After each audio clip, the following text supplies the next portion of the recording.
I woke up today feeling amazing and I want to tell you why.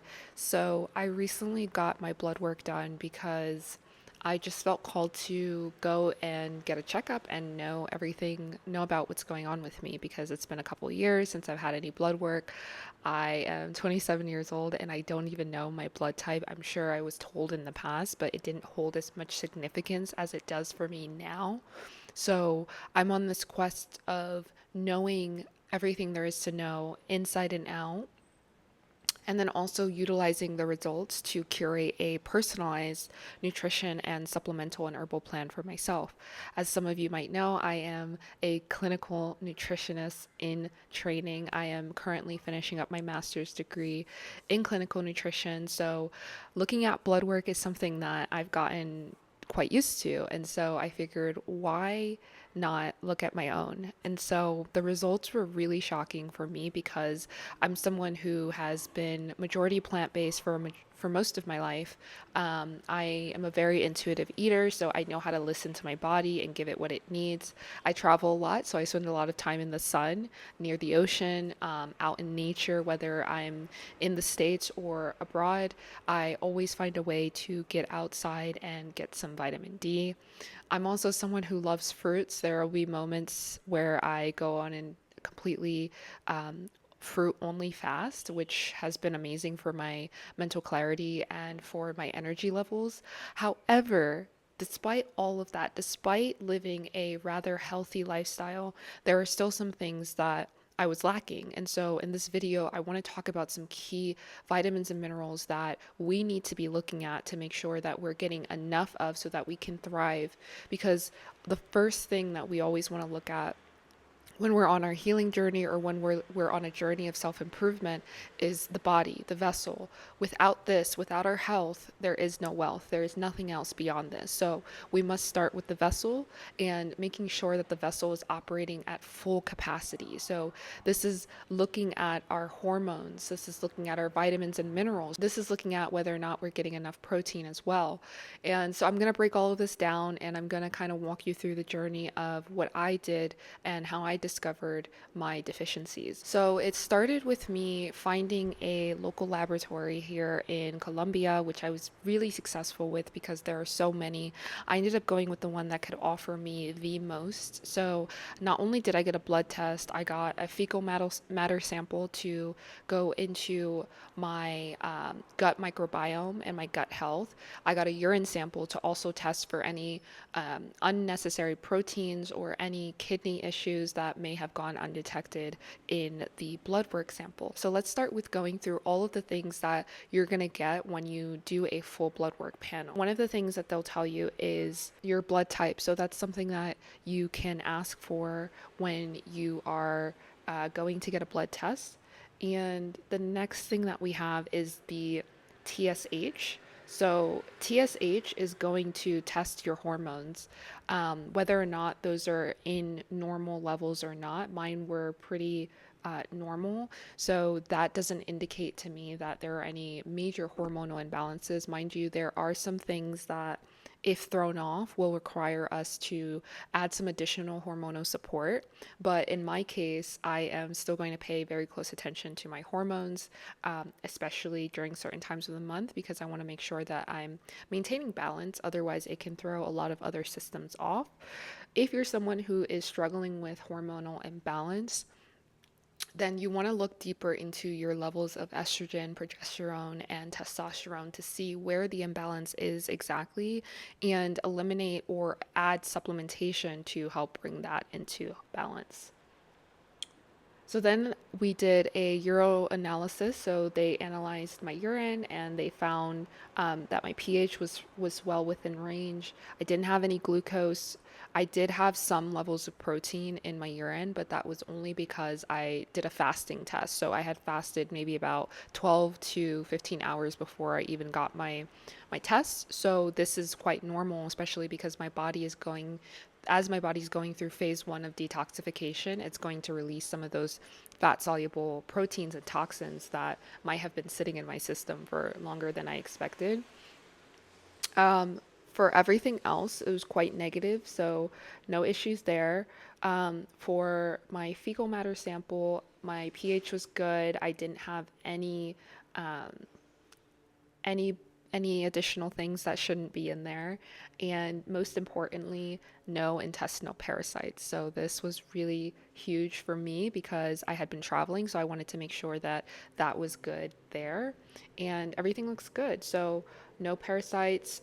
The what I would have done if my fecal matter sample came back in really bad shape is, well, first I would have done an herbal parasite cleanse. So I'll add the names of the herbs that I use here for my parasite cleanse. But in addition to that, what I use are some pumpkin seeds and papaya seeds. Those are really great to help clear out the gut and to push out any parasites that might be lingering within the gut. So I'll do that for about a week, and then after I would go and schedule for a colon cleanse, which essentially you can go to any functional medicine doctor or a doctor that specializes in gut health to have your colon flushed out. If you have never done this before, I highly recommend that you do some research and look into it. It's definitely something that I think everyone should do at least once a year to help reset the gut. This is typically for people who are dealing with gut issues or IBS or anyone who has any sort of skin issue. You want to make sure that you're giving some extra care to your gut and resetting so that you can introduce some really good pro and prebiotics into the system and eliminate anything that might be causing harm. Because our gut is our first brain, we want to make sure that we are giving it as much love and care as we can, because that I find to be one of the biggest issues that a lot of people are dealing with. And as I'm going through my gut microbiome class, I'm realizing that a lot of dis-ease and these symptoms stem directly from imbalances in the gut. So that's my little spiel on my fecal matter sample. So everything looks good there. Next, we get into the chemical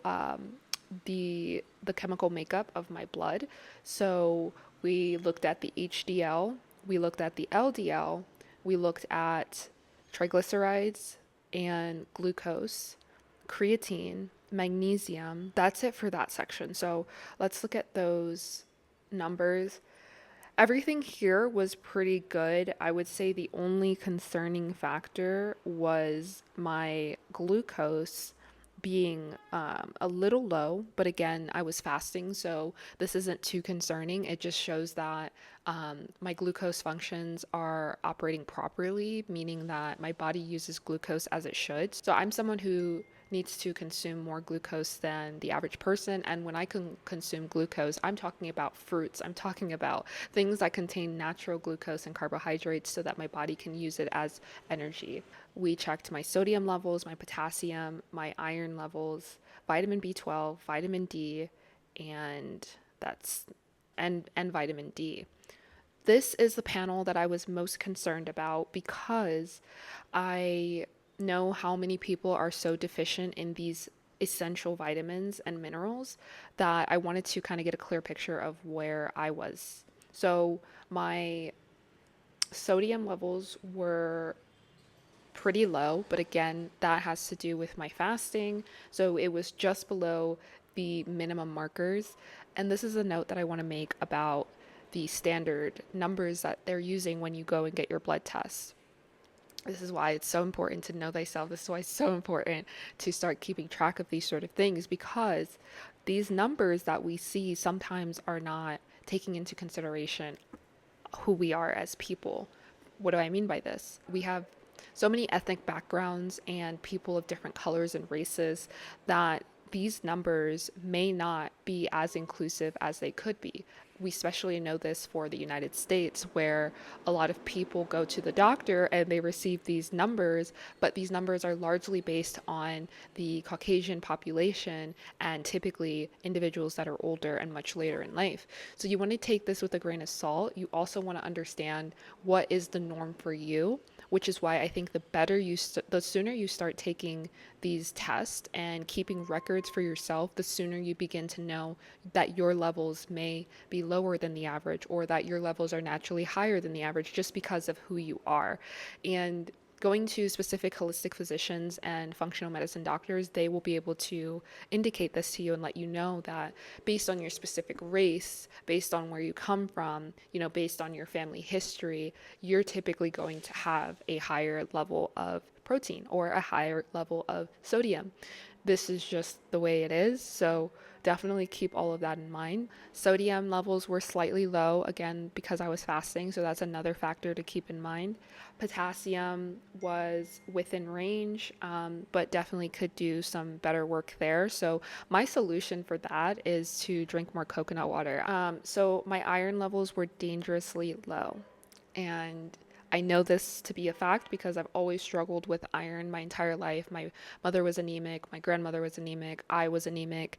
And although I'm no longer anemic, my levels have dropped significantly. So, what I am going to be doing is not only supplementing with iron, I'm going to also start adding some spirulina, some molasses to my everyday diet and supplementation because I know that those things will help bring some iron back into my body. I will be adding some vitamin C with my iron because it helps for your body to absorb the iron a little bit better.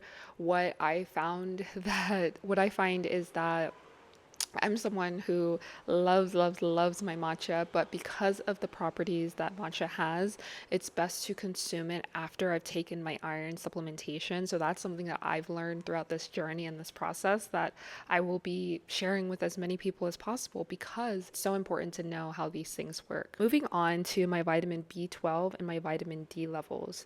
My vitamin B12 was slightly low. It was closer towards the lower end of the range that is considered healthy. So I want to spend a little more time in that area. So I went ahead and gotten B12 supplementation.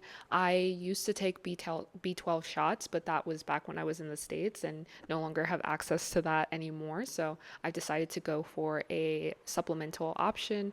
And my goal is to raise my B12 levels because I know this is directly correlated to my energy levels, my fatigue, or any sort of brain fog that I might have been experiencing. I know that if I work on my B12, I'll be able to reduce the amount of fatigue that I'm feeling overall. Also, being mostly plant based, it's really important to add additional supplementation for B12 because originally this is received through meat products. That is not the only way that you can consume it, but there's a lot of science behind why there's concentrations of B12 in meat products. However, as a plant-based individual or someone who doesn't consume meat products, you don't have to worry because there are so many other ways that we can increase our B12 supplementation. It's just that it's something that we tend to forget about as we transition into a more plant-based diet. So next we have vitamin D.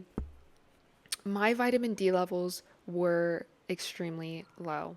They were also within the insufficient range that they have here in the lab report. And this was really surprising to me. This was probably the most surprising results that I received because, let me just show you guys. Right. I don't know if you can see it. 28.7 when insufficient is between 10 and 29. I barely made it out of insufficient. I'm still in it. No matter how much sun I think I am getting, it is not enough. I need to be getting 10 times the amount of sun as the average person. My skin will not burn. I do not need to use sunscreen, nor do I need to limit the amount of times that I go out into the sun throughout the day.